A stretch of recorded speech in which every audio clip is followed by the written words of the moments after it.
श्री का कमरा।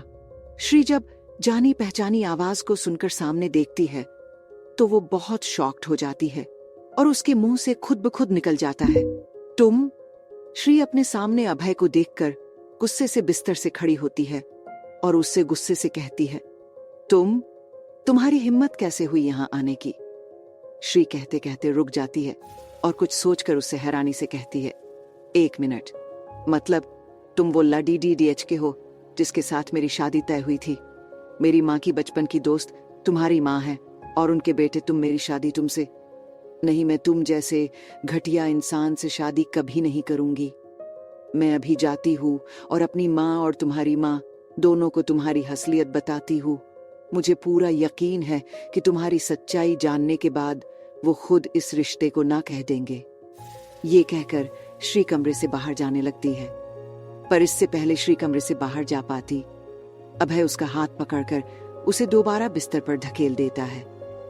अभय के धक्के की वजह से श्री मुंह के बल बिस्तर पर गिरती है और फिर अपना चेहरा उठाकर अभय को गुस्से से घूरने लगती है। अभय उसे देखकर एक तिरछी मुस्कान मुस्कुराता है और अपना एक पर बिस्तर पर रखकर उसकी तरफ थोड़ा झुककर उसे कहता है, ऐसा करने के बारे में सोचना भी मत मिस मिश्रा, वरना कहीं ऐसा ना हो कि यहाँ ये रिश्ता टूटे और वहां तुम्हारी बहन की सांसों की डोर टूटे। श्री उसकी बात सुनकर चौंक जाती है और बिस्तर से खड़े होकर उससे गुस्से से कहती है, क्या बकवास कर रहे हो? मतलब क्या है तुम्हारा? अभय उसकी बात सुनकर उसके चारों तरफ घूमते हुए उससे एटीट्यूड से कहता है, तुम्हारी लाडली बहन सांची कॉलेज गई है ना? सोचो अगर वह वापस ही ना आए। श्री उसके मुंह से सांची का नाम सुनकर गुस्से से भर जाती है और उसे गुस्से से कहती है, खबरदार, जो मेरी मासूम बहन का नाम भी अपनी जबान से निकाला तो और मैं तुम्हारी धमकी से डरने वाली नहीं हूं, समझे? मैं अभी बाहर जाऊंगी और इस रिश्ते के लिए मना भी करूंगी और तुम्हारी असलियत तुम्हारे और अपने परिवार के सामने भी लाएंगे। यह कहकर श्री उस कमरे से बाहर जाने लगती है, लेकिन इससे पहले श्री दरवाजे तक पहुंच पाती अभय की आवाज उसके कानों में पड़ती है, मैं धमकी नहीं देता मिस मिश्रा, क्या तुम्हें पता है कि तुम्हारी बहन सांची इस वक्त कहां है? श्री उसकी बात सुनकर उसकी तरफ पलटती है। श्री के पलटते ही अभय अपने फोन में एक वीडियो चलता है और श्री की तरफ दिखाते हुए उससे कहता है, मैं धमकी नहीं देता कर कर दिखता हूं और इसका एग्जाम्पल तुम देख लो। ये कहकर अभय अपनी फोन की स्क्रीन उसकी तरफ कर देता है। जब श्री उसके फोन की स्क्रीन को देखती है तो शॉक्ड हो जाती है, क्योंकि श्री उसके फोन में देखती है कि सांची और प्रशांत फोटोशॉप के बाहर बाइक पार्क कर रहे हैं। प्रशांत बाइक पार्क कर रहा था और सांची रोड क्रॉस करने की कोशिश कर रही थी। सांची रोड क्रॉस कर ही रही थी कि तभी एक ट्रक दूर से तेजी से उसकी तरफ आता हुआ दिखाई देता है। उस ट्रक को सांची की तरफ आता देख श्री पैनिक करने लगती है और घबराहट से अभय के फोन को अपने हाथ में ले लेती है। दूसरी तरफ वो ट्रक लगभग सांची के बहुत पास पहुंच गया था, पर इससे पहले वह सांची को टक्कर मारता प्रशांत उसे अपनी तरफ खींच लेता है और सांची उस ट्रक से टकराते टकराते बचती है।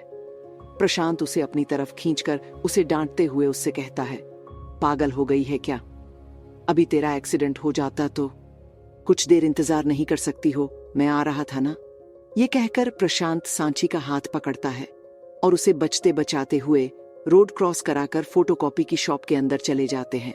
ये होते ही अभय श्री के हाथ से वह अपना फोन ले लेता है और उसे डराते हुए उससे कहता है, अभी तो इस लड़के ने तुम्हारी बहन को बचा लिया, लेकिन ये लड़का बार बार तो तुम्हारी बहन को बचाने के लिए नहीं आएगा।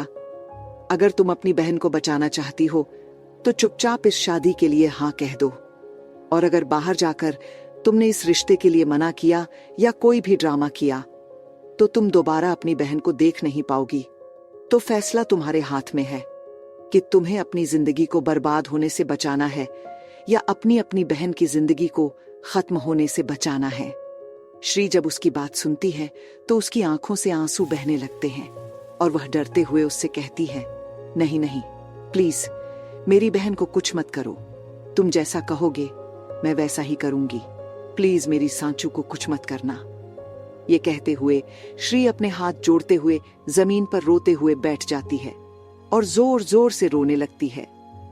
अभय उसे रोता देख एक डेविल मुस्कान मुस्कुराता है और उसके पास अपने पंजों के बल बैठकर उसके आंसू को अपनी उंगली पर लेकर उससे कहता है, अपने इन आंसुओं को बचाकर रखो मिस मिश्रा, क्योंकि आगे चलकर तुम्हें इनकी बहुत जरूरत पड़ने वाली है। आगे बहुत मौके मिलेंगे तुम्हें इन्हें बहाने के। अभी तो सिर्फ शुरुआत है। मुझ पर हाथ उठाने की सजा तुम जिंदगी भर भुगतोगी। मुझे मारे गए थप्पड़ की गूंज तुम्हें जिंदगी भर सुनाई देगी। श्री अभय की बात सुनकर उसे अपनी आंसुओं से भरी हुई नजरों से देखने लगती है। तभी श्री के कमरे के दरवाजे पर दस्तक होती है और बाहर से नीलम जी की आवाज आती है, बातें हो गई हो तो बाहर आ जाओ बेटा, सब तुम्हारे जवाब का इंतजार कर रहे हैं। नीलम जी की आवाज को सुनकर अभय श्री की तरफ देखकर मुस्कुराता है और उससे कहता है, चले मिस मिश्रा, तुम्हारा परिवार बड़ी बेसब्री से तुम्हारी हाँ का इंतजार कर रहा है। मुझे उम्मीद है कि तुम हाँ ही कहोगी, वरना तुम्हारी ना तुम्हारी बहन की जिंदगी के साथ कुछ भी कर सकती है। ये कहकर अभय उस कमरे से बाहर चला जाता है। उसके जाने के बाद श्री अपने आंसू साफ करती है और खुद को नॉर्मल कर कर कमरे से बाहर निकल जाती है। श्री के कमरे से बाहर आते ही नीलम जी उसके पास आती हैं और उसके चेहरे पर हाथ रखकर उसे उम्मीद भरी नजरों से देखते हुए उससे पूछती हैं, तो क्या फैसला किया तुमने? तुझे ये रिश्ता मंजूर है या? नीलम जी की बात सुनकर श्री एक नजर अभय को देखती है, जो पहले से ही अपने फोन को अपने हाथ में घुमाते हुए उसे ही एक डेविल मुस्कान के साथ देख रहा था।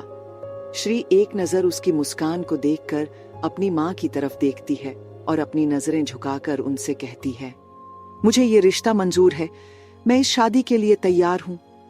ये कहकर श्री अपने कमरे में वापस चली जाती है, क्योंकि वो अपने आंसुओं को बहने से रोक नहीं पा रही थी। उसकी बात सुनकर नीलम जी खुश हो जाती हैं और सभी से जोर से कहती हैं, श्री की हाँ है, वो इस शादी के लिए तैयार है। नीलम जी की बात सुनकर सब लोग खुश हो जाते हैं और एक दूसरे के गले लगकर एक दूसरे को मुबारकबाद देते हैं और मिठाई खिलाते हैं। सब लोग खुश हो रहे थे, लेकिन अभय के चेहरे पर एक शातिर मुस्कान थी। अभय मुस्कुराते हुए अपने मन में खुद से कहता है, अब देखो मिस मिश्रा, तुम्हारी बहन को मोहरा बनाकर कैसे मैं तुम्हारी जिंदगी को बर्बाद करता हूं। मैं तुम्हारी जिंदगी को नर्क से भी बदतर बना दूंगा। तुम्हें इतना तड़पाऊंगा कि तुम मेरे सामने मौत की भीख मांगोगी, और मैं तुम्हें वह भी नसीब नहीं होने दूंगा। अब तुम्हें एहसास होगा कि तुमने कितनी बड़ी गलती की है। अभय प्रताप सिंह पर हाथ उठाकर, आज से तुम्हारा बुरा वक्त शुरू। अभय ये सोच ही रहा था कि तभी उसके फोन पर कॉल आता है। अभय उस फोन को पिक कर कर उस पर कुछ बात करता है और अपने परिवार से जरूरी काम कहकर वहां से चला जाता है। अभय के जाने के बाद पूनम जी और देवराज जी, नीलम जी और राजेश जी के साथ बैठकर आगे सब कैसे करना है उसके बारे में बातें करने लगते हैं। वो लोग कुछ देर बातें करते हैं और फिर वहां से जाने लगते हैं। वो लोग अभी दरवाजे तक पहुंचे ही थे कि तभी उनकी नजर सामने से आती सांची पर पड़ी डेचती है। सांची को देखकर सब और खुश हो जाते हैं। वही सांची की नजर जब सब पर पड़ती है तो वो थोड़ी शॉक्ड हो जाती है और वो जल्दी से पूनम जी के पास जाती है और उनसे कहती है, आंटी आप तो वो मिंदर में। सांची ये बोल ही रही थी कि तभी पूनम जी उसका हाथ पकड़ दचकर उससे कहती है, हाँ मैं वही हूँ जो तुम्हें और तुम्हारी बहन। पूनम जी बोलते बोलते रुक जाती है और फिर मुस्कुरा कर कहती है, नहीं, तुम्हें और अपनी बहू से मिलने आती थी। मैं ही तुम्हारी माँ की बचपन की दोस्त हूँ और तुम्हारी दीदू की सास भी। सांची जब पूनम जी के मुंह से बहू और सास सुनती है तो वो थोड़ी चौंक कर उनसे कहती है, मतलब दीदू ने शादी करने के लिए हाँ कह दी? सांची की बात सुनकर सब लोग एक दूसरे को देखकर मुस्कुराते हैं और अपना सर हाँ में हिला देते हैं। सांची उन लोग को मुस्कुराता देख कुछ सोचती है और फिर अपनी गर्दन उचकाकर इधर उधर देखने लगती है। उसे ऐसे इधर उधर देखता पाकर नीलम जी उससे कहती हैं, इधर उधर क्या देख रही है बेटा? नीलम जी की बात सुनकर सांची बिना उन पर ज्यादा ध्यान दिए धीरे से कहती हैं, देख रही हूं मां कि कौन है वो इंसान जिसे मेरी दीदू ने पहली मुलाकात में देखकर ही उनसे शादी के लिए हाँ कह दी। सांची की बात सुनकर पूनम जी मुस्कुराती है और उसके चेहरे पर हाथ रखकर उसे प्यार से कहती है, जिसे तुम ढूंढ रही है वो यहाँ नहीं है बेटा। अभय को कुछ काम था तो वह चला गया, पर तू फिक्र मत कर, तू बहुत जल्द उससे मिलेगी। अब तो मिलना मिलाना होता रहेगा। ये कहकर पूनम जी, नीलम जी और राजेश जी के सामने हाथ जोड़ती हैं और उनसे कहती हैं, अच्छा अब हम चलते हैं, लेकिन बहुत जल्द आएंगे अपनी बहू को लेने, वो भी बैंड बाजे के साथ।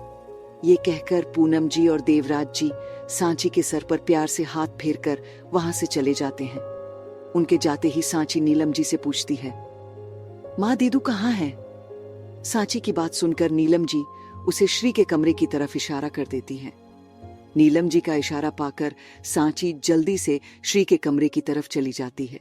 श्री, जो अपने कमरे में बिस्तर पर बैठी जोर जोर से रो रही थी, तभी कमरे का दरवाजा खुलता है और सांची कमरे में आती है। दरवाजे खुलने की आवाज सुनकर श्री जल्दी से अपने आंसू साफ कर लेती है। सांची उसके पास खड़े होकर उससे हल्के गुस्से से कहती है, दीदू, आपने शादी के लिए हाँ क्यों कह दी? आपने मुझसे सुबह कहा था कि आप उस इंसान से मिलेंगी और फिर मना कर देंगी। देख लिया जो आपने पहली मुलाकात में उसे हाँ कह दी। सांची श्री से ये सब वो ले जा रही थी और श्री अपनी आंखों में आंसू लिए उसकी बातें सुन रही थी। जब सांची देखती है कि श्री उसकी बातों का कोई जवाब नहीं दे रही है, तो वो ऊ के सामने बिस्तर पर बैठ जाती है। सांची जब श्री के सामने बैठकर जब उसके चेहरे को देख बहुत शॉक्ड हो जाती है। क्या श्री सांची को अभय के बारे में बता देगी या श्री अपनी बहन के लिए अपनी जिंदगी को बर्बाद कर देगी?